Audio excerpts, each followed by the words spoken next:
Hi, I'm Valentina, and today I will discuss 10 mistakes new sellers on Amazon make while choosing their product to sell. Some of these mistakes are very bad and should be avoided at all costs at all times. Some of them are not really mistakes, but things you should avoid as a new seller. But in the future, as an expert, you can try to overcome them. My first one is overestimated sales. There are a lot of programs on the internet that give you information about estimated monthly sales. AMZScout tries to never do that, never overestimate sales. We are actually even trying to be pessimistic about that a little bit, like 7-10% less than real. Because we know a lot of stories about how Amazon sellers ended up having a lot of products in stock on Amazon warehouses. They couldn't sell anything, or they sold a lot less than they had expected because they saw the wrong numbers and very overestimated numbers. The next thing is underestimated fees. Our fees are completely aligned with the real fees you can see on Amazon seller's account. If you check any product, we just check them really quickly in the extension. Well, that's how we can guarantee that they are always exact. You can compare them head to head because we update them like every week. We look at the changes Amazon does, and well, we keep following that. My next one would be miscalculated costs. Don't forget to calculate costs in advance to make sure that you counted everything that could turn out to be in your costs. Especially it's about shipping costs. You can actually quote your sourcing company, your factory in China or wherever, to quote you the cost of a unit plus the shipping cost, because a lot of factories have good relationship with freight forwarders, and they already know how much your one unit will cost, including the shipping price. My number 3 is fragile goods and poor packaging. There are a lot of things that are made of glass, porcelain, and other materials that are fragile. Well, you can of course try to sell them, but you need to make sure that you have a good packaging coming with them, and you should check all this in the sample, and you should know some tricks or guarantees of how to do that. And as a new Amazon seller, it's just a better idea to try to just sell something a little bit easier, more simple, like plastic, wooden, or whatever, and make it your second or third product. Heavy or large products. Well, a lot of sellers or a lot of future sellers check a lot of products in their product research, and sometimes they encounter very good things with good estimated sales, and everything seems fine, except for sometimes these things come from merchants, people who don't use FBA warehouses. Well, because it's really expensive to keep heavy or large things on Amazon FBA warehouses. That's why I wanted to give you the heads up. And also, it's really expensive to ship them from China to the US or other countries. So FBA fees plus shipping costs all sum up to that it's not really profitable to start or to do at all the heavy or large products. Keep that in mind. My number 5 is products that require special permits or special certificates or any other bureaucratic things you should probably avoid as a new seller. Although these things are sometimes good to have to sell if you're an expert, because if you know how to overcome these things, how to get these permits, certificates, how to sell this. They make bigger barriers, and actually these barriers prevent newbies and new sellers to come in the niche.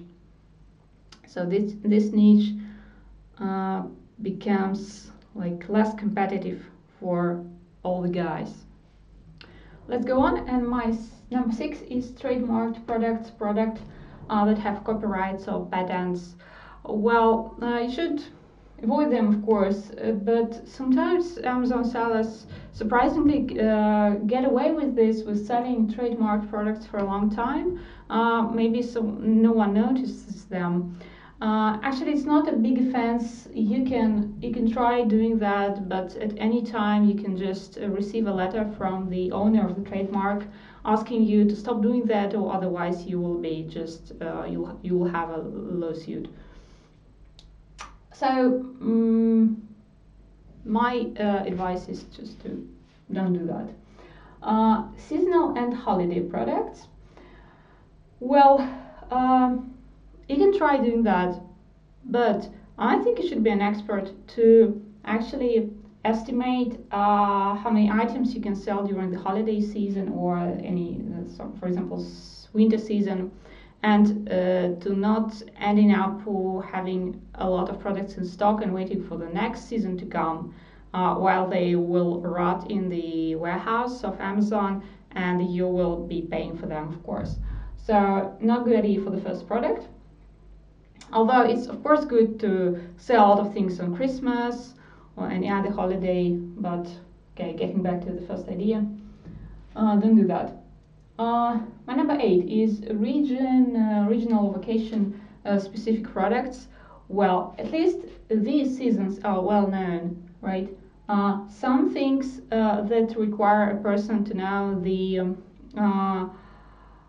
hobby, for example, in which the product is needed or is used. If you don't know some seasonal things, for example, when people are doing fishing in, I don't know, in any country in the US, or any other things like scuba diving, if you don't know exactly in what country, where and when people do that and have this hobby, for example, just don't do that again, because at least in this case you know the season exactly, or you know the holiday exactly. In this type of thing it could be an advantage, of course, also if you know the thing. If you don't do, and you see that you are not well oriented in the industry, in the niche, just abandon the same. Number 9, liability products.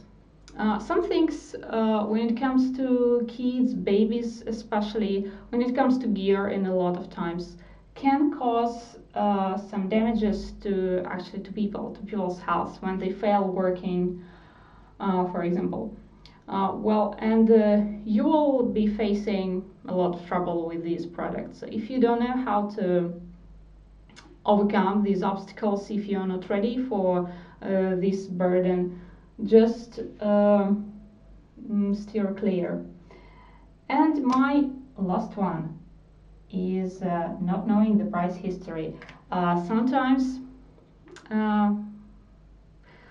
people just do research and look at a big price, and they are so satisfied with the number of sales and the price. They calculate, they multiply them and get a big number. But you just have to click on the price history on the price in our extension. You'll see the price history graph, and you'll see that probably this product is usually selling for a much lower price than right now. For any reason we don't know, they usually do some giveaway or discount, and today, or for a week, for some very short period of time, the price is just high, but it will be not very soon again, and in the whole niche as well. So be very, very attentive. Okay, let me just repeat all that, and you can bookmark this video, and every time you're choosing a product you can just go back to the video and go through these checkpoints. So overestimated sales, underestimated fees, don't forget to calculate them. Don't forget to calculate shopping costs or to ask your factory to quote you the whole price of the unit. Don't go with fragile goods if you're not sure they are not fragile. And also always check for packaging. Check the packaging. Heavy and large products, special permits or certificates, trademarked products, copyrighted products, seasonal holiday products, region vacation specific products, liability products, and not knowing the price history of the product. I hope this was very useful for you. And we also have an article in our blog which is called 3 Guidelines for Avoiding Mistakes While Doing Product Research. I'll put the link below this video, so you can just check this article too if you're interested. So far, bye bye.